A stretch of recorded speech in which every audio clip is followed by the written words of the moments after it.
Hi, welcome to The Bootloader. I'm Todd Kurt. And I'm Paul Cutler. The show works like this. Todd and I have each brought 3 things to share, which we'll discuss for about 5 minutes each. If you're enjoying the show, do me a favor and write a review. It really helps. And check the show notes to follow us on Mastodon or Blue Sky and to order a couple stickers if you want to. We have stickers. That's right. Todd, just days after we recorded our last episode, you attended Supercon, which we've talked about on the show for the last few years. How was this year's conference? Every year, Hackaday Supercon is amazing. There's lots of people that I consider my friends, but I only really see them once a year at Supercon. We interact on the various internet-y ways like social media or Discord or whatever, but actually seeing people face-to-face is always really nice. This year, it was interesting because it was a lot smaller in some ways. I think the current war on fun that the U.S. regime is having makes it so that people from out of the country don't really want to come to the U.S. And so there was a noticeable, I'd say, contraction of people at the conference this year. It wasn't as, normally it's really crowded. And this year it was only just kind of crowded. Well, that's sad to hear. And it's just not safe for some people to come, which is really, it's just scary the times we're living in. Yeah, no, it's really sad. And just, I think all tech conferences have a real problem with trying to be not just a white guy fest. And Hackaday's had this problem forever, and they try hard, but I think I think that is also wearing on non-white gay people and some white gay people that it's like, oh, and more of the same. It's like we've got enough of this, more of the same. So, it's overall, it's amazing. And thankfully, Hackaday streams and records the live stream on YouTube for the main stage. And so if you right now want to get a sense of what all the talks were about, you can go right now and watch a bunch of YouTube videos and get a pretty good sense. And there were some really fun talks this year, so you can experience some of those. So speaking of fun talks, what was your first one for us this episode? Oh, well, actually, I have a couple of fun talks that if you want to go look at them, go watch them. One of the ones that I liked real quick was transmitting multiple protocols over a single wire. So it turns out there's for every protocol, there's usually some parts of the protocol where the signal doesn't matter. Like in the case of a 2-wire protocol like I2C, there are times where the data signal isn't listened to because the clock signal isn't at the right state. And so one of the talks was how you could essentially hide other protocols in these kind of dead areas. And so his theoretical, I don't think he's implemented this yet, but his theoretical one was you could make a single set of cables or a single wire basically transmit NeoPixel RGB data and RS-232 and I2C. That's crazy. And it's all just because the timings kind of work out. And if you stretch this one timing out a little bit, it matches the timing of this other thing, so you can, in the blank spot of a NeoPixel refresh, you can put an RS-232 frame or something. It was really fun.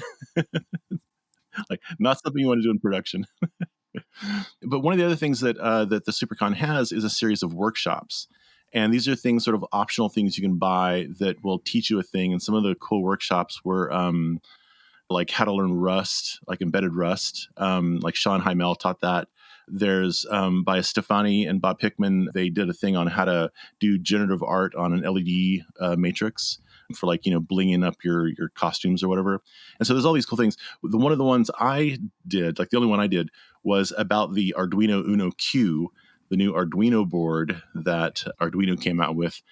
And oh boy, there's been a lot of talk about Arduino lately. If you've seen any of that. Aside of that, I was interested in the Arduino Q because it's a weird little thing. It looks like an Arduino Uno, but it's also a Linux computer. So I wanted to see how this weird merging of a Linux computer and microcontroller work. Over a decade ago, I developed a project that used several hundred of the Arduino Uno boards, which is the same idea pretty much. This was back when the embedded Linuxes were much simpler. But it was pretty much the only way you could get a reliable microcontroller Wi-Fi connection. If you wanted something, because if you want to be a player on the internet, you have to do SSL, TLS security, which means you have to do regular updates of the certificates, of the security certificates, because otherwise your thing can just not be considered a valid participant on the internet where you have to have HTTPS connections. So the Uno Q is sort of a revisit of that idea. I really wish they wouldn't have called it Uno Q. But inside, it's essentially a Raspberry Pi 3 level single board computer with a fairly beefy STM32 running Zephyr real-time OS to do the microcontroller stuff. So, whereas like the Une was like a really low-end sort of portable router level Linux box with an 18 mega. This is sort of like leveled up on both sides. It's like it's not the fastest single board computer. It's not like a Raspberry Pi 5. It's like a Raspberry 3. And instead of the array of ports you would normally have on a Raspberry Pi, you just have a USB-C cable, a USB-C port that you plug in your USB-C cable in to power it. But you can also then break out, because it's USB-C, break that out into Ethernet, video, keyboard, mouse, etc. Cameras. You can pretty much hook anything USB up to it. And it does run a version of Debian with a full desktop GUI, and so you could use it as a little computer if you wanted to, but you'd have to have all that extra, have a USB hub that has all those extra ports on it. That's not really how they intend you to use it. It also works headless, as you'd expect, so you can just SSH into it and do everything via terminal if you want. That's how I've been playing with it mostly. But Arduino would prefer that you use their new Arduino App Lab. It's a new IDE. It's different than the normal Arduino IDE, totally separate. And it lets you program the two aspects of the Uno Q kind of as a single thing. And strangely, even though it's a download from their website, it's really a web app that runs on the Uno Q. and so it brings up sort of a standard looking little editor. But you've got, like, in one window, you've got what looks like a regular Arduino sketch that you would program, with the setup and loop functions. And that part runs on the STM32. In another window, you have an Arduino-like Python script that runs on the Linux part of the Uno Q. And then Arduino provides these libraries that lets you easily share information between those two kind of worlds that are running simultaneously on the board. And then when you click the run button, from what I can tell, it doesn't compile anything on your computer. It instead, because it's a web app running the Uno Q, it essentially ships that source off to the Uno Q, where your code gets compiled and then turned into a custom Docker image. And then that Docker image is run. How slow is that on a Raspberry Pi 3 type single board computer? As you might expect, it takes a long time. Expect to wait 30 seconds from pressing run to like having your code run and seeing your LED blink. Which, if you're thinking of this as sort of a replacement for your Uno, think again. This is a much more complicated thing, and Arduino is looking to attack larger, more complicated projects. Like, they're really big in their IDE about their concept of bricks. This bricks coding blocks they have. They're paired combinations of an Arduino C++ sketch and Python code that work together to accomplish a single task. You can imagine how this might be useful. You might have some like complicated processing on the Linux side, and then the thing that deals with the GPIO or the sensor or whatever on the microcontroller side. And they don't have many examples of the bricks yet, but they do have ones like Web UI to GPIO, which is kind of cool, or AI motion detection, where if you hook up an I2C accelerometer, it can tell kind of how the accelerometer is being moved around, like if it's a sort of a waving motion or a double tap motion or something. Also, on the subject of waiting to get your project going, if you get one of these and expect to spend about 30 minutes or more just installing software. So even though the App Lab runs on the Uno Q, it seems, the App Lab download for your computer is almost a gig in size. I think it's like an Electron app or something. I don't know what, but it's got a bunch of stuff in it you have to download. And once you run it, it will want to update itself. So that's more updating. That's more time. When you first connect your Uno Q, you'll have to update the bootloader, which is another gig download, because I think it's a whole new Linux install. After that, when you connect the Uno Q to the App Lab will want to update the Uno Q again, and it's unclear to me what it's doing here. It might be doing the same thing, but it's like a gate you have to get through. And that's another gig download. And then finally, once it's all running, it'll then say, oh, there's updates for the App Lab program on the Uno Q.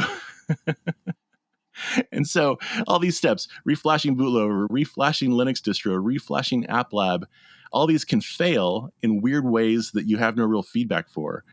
And so during our workshop, there are some folks who just barely got to a Hello World Blink sketch in like the 2 hours we had for the workshop. I mean, you can imagine we had, I think, maybe 15 people, and everybody's trying to download several gigs of data. And like the Hackaday supply frame Wi-Fi is really good, but that's a lot of bits to get on everybody's thing. So you would think it would be really like Arduino is normally made for educational environments, but this current way of doing things is not very education setup friendly. It's just not good.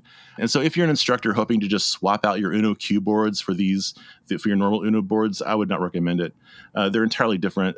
They just happen to look like the Uno, but they're much more complicated. I think it's a shame that they kind of diluted the Uno name for this otherwise interesting product, because there's real promise here. Like having a smart, full internet participant that runs Linux that works on the Wi-Fi side or internet side, and then having a microcontroller handle the real-time tasks. And then having it melded together. That's a really powerful combo. Like I've so many times plugged a Arduino Pro Micro into a Raspberry Pi to solve similar problems. And so having it be a single thing is really cool.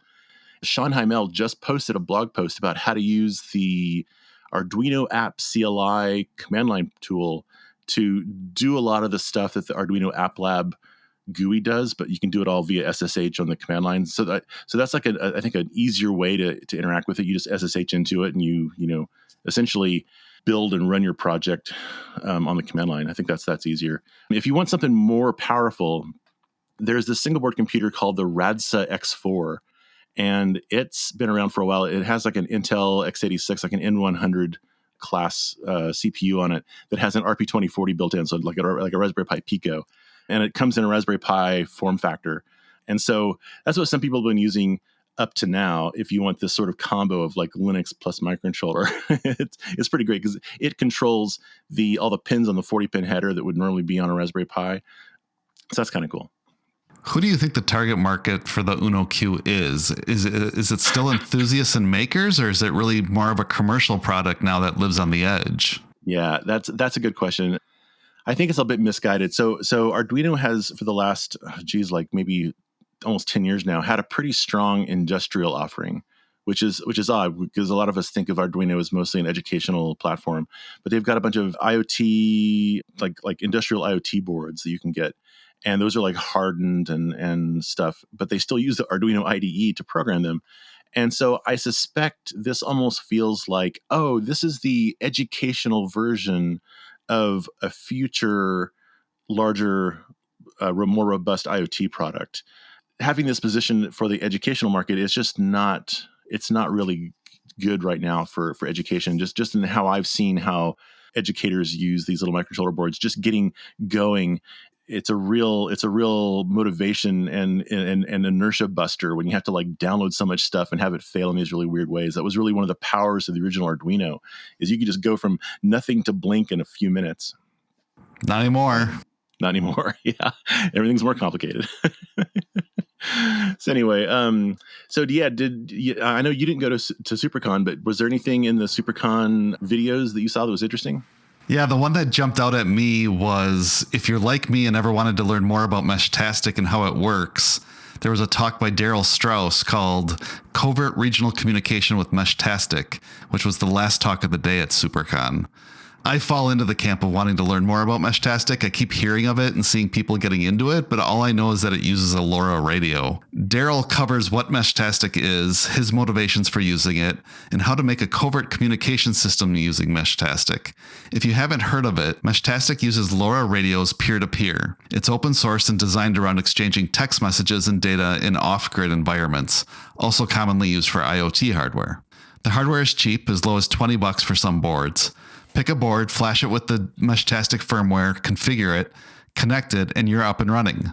The Meshtastic website at meshtastic.org has some excellent documentation if you want to learn more or see the list of supported boards. Daryl's next goal was to make it covert. His goal in making it covert was to support his local communities during these troubling times. And some of his goals were no eavesdropping, it's limited geographic area, difficult to locate the transmissions, and pseudonymous. He then walked through some of the steps you take to configure a Meshtastic node as a covert node and how it differs from a default install. I'm really glad I made the time to watch the video. It's something I've wanted to learn more about, and next time I make an Adafruit order, I might just throw a feather in the cart that has a LoRa radio on it. Totally. Yeah, the LoRa stuff, it's been around for so long, and everyone has sold a little board. Like SparkFun and Adafruit have all sold little boards with LoRa on them. And I've not gotten into it until the last couple of months because of Meshtastic, and I knew that it was going to be a topic at Supercon. And it's really cool because, like, one of the things that Daryl covers is right now all of our communications are fairly centralized. Even though we're all on these cellular phones, the cells are pretty large, like in terms of area, the footprint that they cover, and they're all connected together, and they don't really work just by themselves. And so if there's a disaster, like we're in California, there's lots of disasters that are waiting to happen. There could be no landlines available because power and phone lines could be cut. There could be no cell towers because, power went out or the cell towers fell over or whatever, right? And having something that is mesh networky, where there isn't a central thing that can fail, it's just a bunch of people, bunch of nodes, and having something that is really low power. Like, one of the really cool things about LoRa is that it can run for like months on just a really small battery. And so one of the kind of philosophies of some of these Meshtastic communities, like there's one called SoCal Mesh down here in Southern California, is they're like, hey, let's install these little Meshtastic nodes. We'll just like put it in a weatherproof box with a solar panel and just stick it to the side of a parking structure in someplace random in my downtown in my city, and we'll do that a couple times, and these things will last forever, and no one cares because it's just this little box. It looks like a little utility box. And so now if something goes wrong, it will at least be able to hop through it to get to people we want to talk to. And if you're a Meshtastic, if you've got a Meshtastic gizmo on your person, you can turn on GPS tracking for it if you want to let people know where you are or where this node is, so that if you want to use it to help someone find you, you can have that as well. But by default, that's turned off, I think. And so it's really great that it gives us choice. It gives us the ability to communicate with each other without having to have a central authority. It lets us choose how much information we want to disclose. And it's all purposefully really low power and low data. We're not sending YouTube videos, we're sending text messages. So one of the things I wanted to ask you about that Supercon is known for is the badge. Was there a LoRa radio built into the badge this year? Yes, it was not running Meshtastic, but it's running a LoRa radio that had been sufficiently muted because it was going to be upwards of 500 people in a single room potentially. And one of the things that with radio is that if everyone starts to shout, it just turns into a wall of noise and no one can hear anything. And so the badge antenna was purposely attenuated, which you can turn off. You can go and open the badge up and unsolder one or solder one thing, and that'll take the attenuation off. And it's also not running Meshtastic because Meshtastic is made for a little bit more diffuse of a set of nodes. It's not meant for having 500 nodes in one square block area.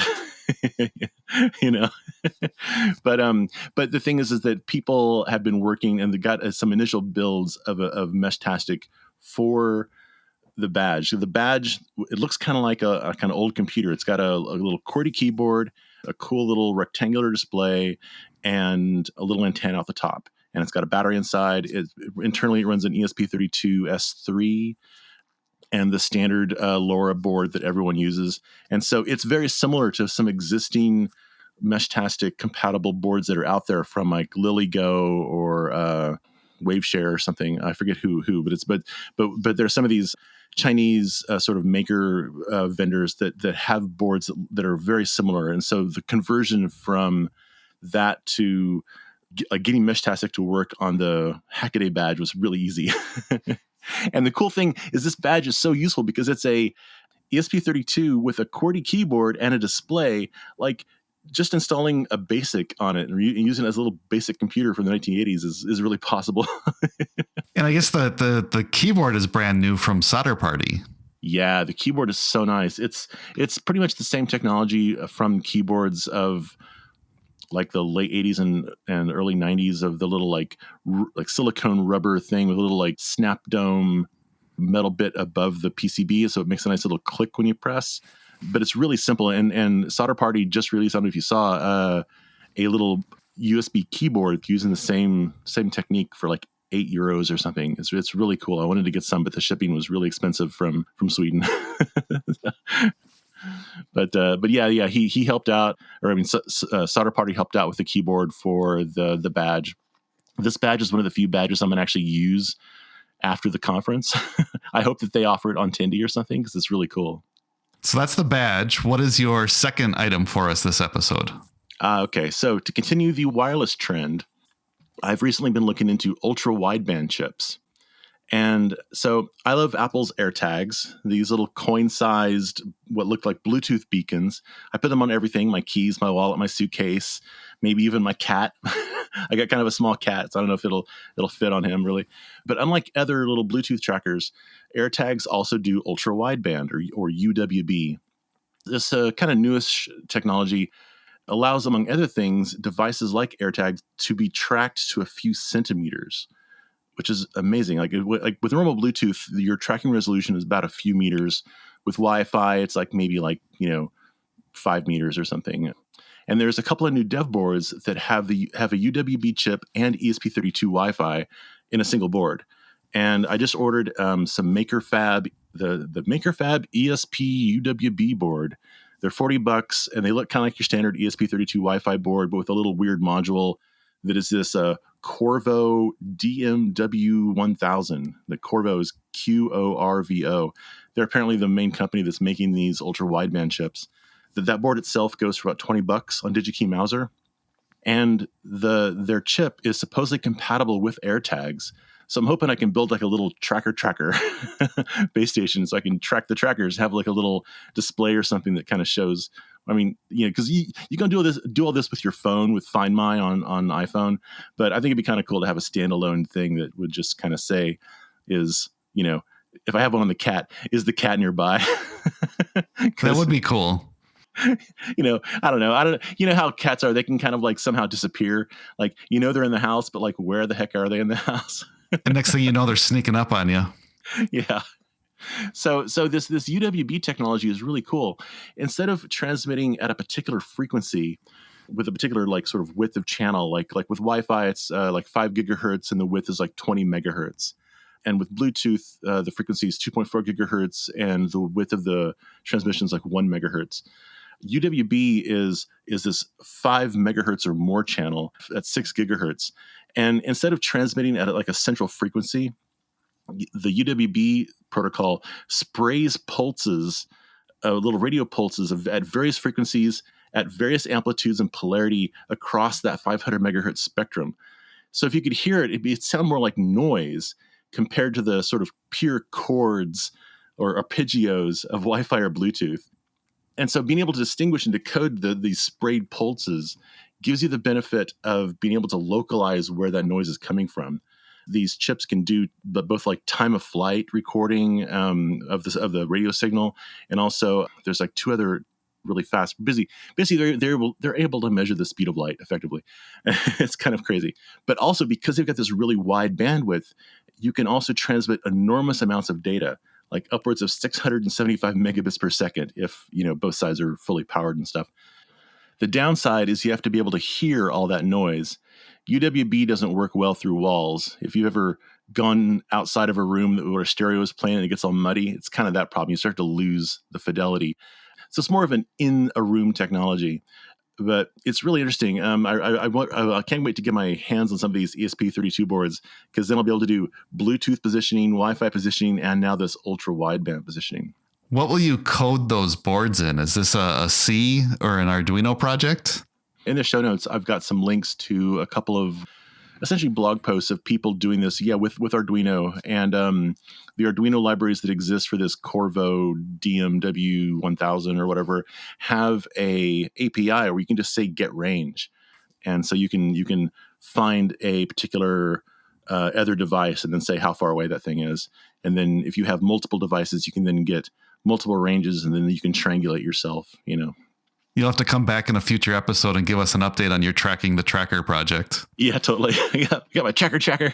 All right, Paul. So what's your next one for this time? In October 2023, Microsoft spent a cool $75 billion to purchase Activision Blizzard. Now, 2 years later, we get a bonus from Microsoft as they announced on November 20th that they have open sourced the Zork 1 through 3 games, which they acquired from Activision Blizzard, who I believe owned the Infocom IP. If you're not familiar with Zork, it was a text adventure game first released in 1977 to run on a mainframe and was developed at MIT. The player explores the ruins of the great underground empire, and you use the text commands to travel to different locations, solve puzzles, and collect treasure. When it was released commercially, it was split into 3 games, Zork 1 through 3, to save memory. You also had the Z Machine, the game engine that ran the games. I've linked to a nice blog post by Andrew Plotkin that has more details on the release. Over 2 years ago, he publicly wrote on his blog asking Microsoft to do exactly what they've done. He has a few more details worth reading. I've also linked to Microsoft's announcement. I especially liked how they stated that their goal in releasing the game source code, to place historically important code in the hands of students, teachers, and developers so they can study it, learn from it, and perhaps even more importantly, play it. The announcement links to the GitHub repo where you can download the source code. And the timing couldn't be better for me. On the next episode of the CircuitPython show coming December 8th, I interviewed Dan Cogliano. Dan ported the Z Machine game engine to Arduino a few years ago and just ported it to CircuitPython now. So if you have a fruit jam and you want to play the classic Zork games, it's now super easy to do that right in CircuitPython using Dan's Z Machine with the open source Zork 1 through 3 games.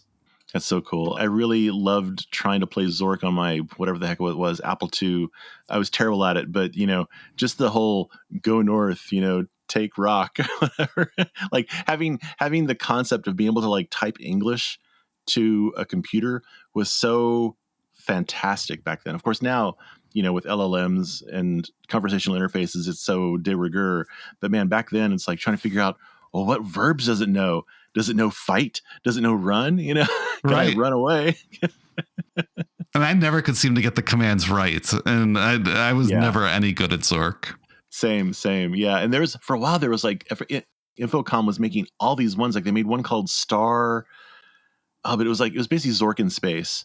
And that one I played more because I was more into space stuff than fantasy stuff. But yeah. Infocom seemed to make all these games. And I think they were all just different data files for this Z Machine. And now that we have Z Machine for CircuitPython, incredible. Yep, exactly. What's your next one for us? So I love a well-designed dev board. The Raspberry Pi Pico is pretty good, but what if you want to make your own or make modifications? Maybe like different layout, different connectors. There's a new blog post by Kai Pereira called Let's Design an RP2040 Dev Board that teaches you exactly how to do that. In his post, Kai shows the entire KiCad design process and ending with soldering up an actual physical board. Starting with drawing the schematic, he shows how to pick schematic symbols and highlight good schematic practices to make it readable. So many schematics I see nowadays have little conception of what makes a good schematic. It's the primary way of getting across to others what the circuit actually does. So just like writing a good essay, drawing a good schematic requires some knowledge of style and structure, and Kai gives you some tips on that. When I'm saying his name, it's Kai. I assume that's pronounced Kai. It usually is. Yeah. It's like, plus it's complicated for me because like, oh wait, it's not pronounced KiCad, it's pronounced KiCad. So it's Kai talking about KiCad. All right. So Kai then goes on to show you how to take that schematic and turn it into a dimensionally accurate PCB. He shows some of the power routing for the RP2040 can be tricky, but he shows you how to handle those and other critical bits like the oscillator placement, USB and flash placement, and ground fills.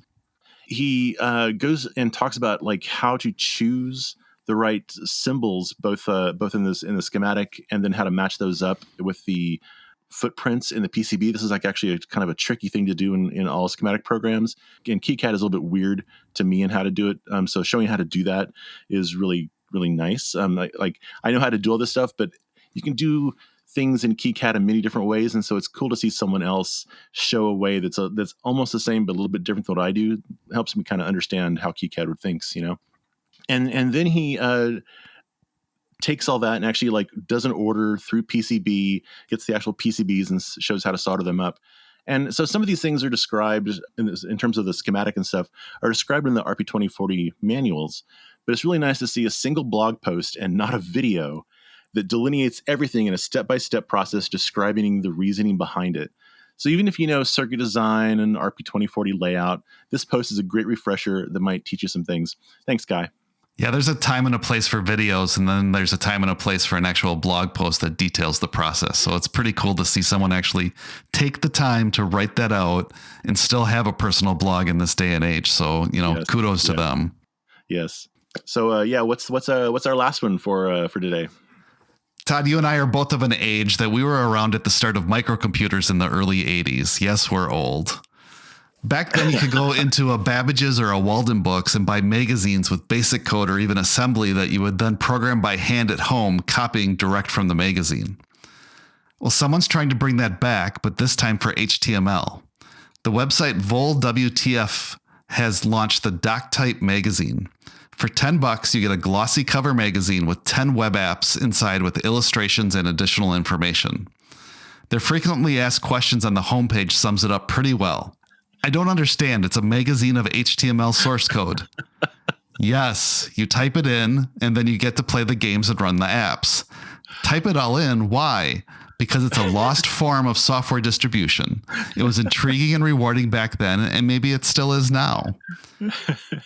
And they're right. It is a lost form. It takes me back to being a kid. And don't worry, you don't need a web server. You can run the web apps locally in your browser with instructions included.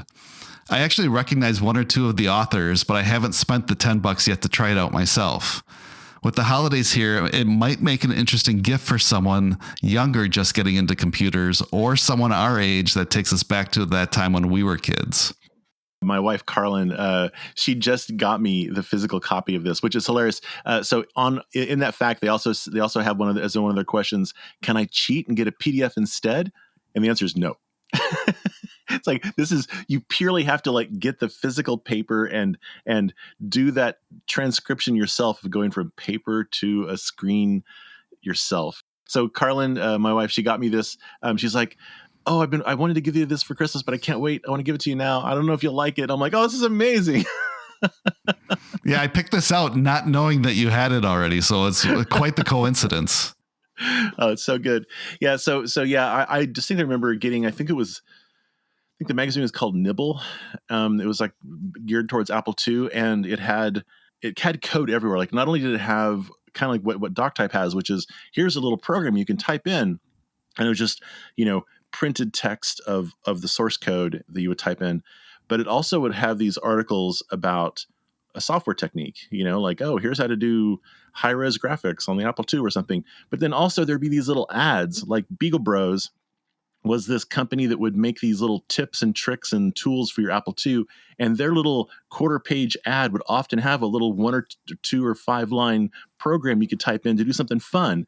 It's like, oh man, it's like, imagine if ads were like that nowadays. Oh my goodness, you just took me back to being a kid. I totally remember those ads. But yeah, so I'm really loving DocType. I hope I currently it is just the actual programs. I don't think there's much editorial content, but I would love it if they extended it out to having little articles about certain cool HTML techniques, because man, HTML is huge. There's lots of really cool things you can do with it. It is kind of the language to know on the internet now.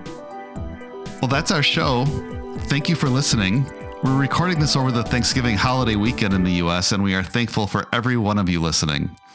For detailed show notes and transcripts, or to order a free sticker, visit thebootloader.net. Until next time, stay positive.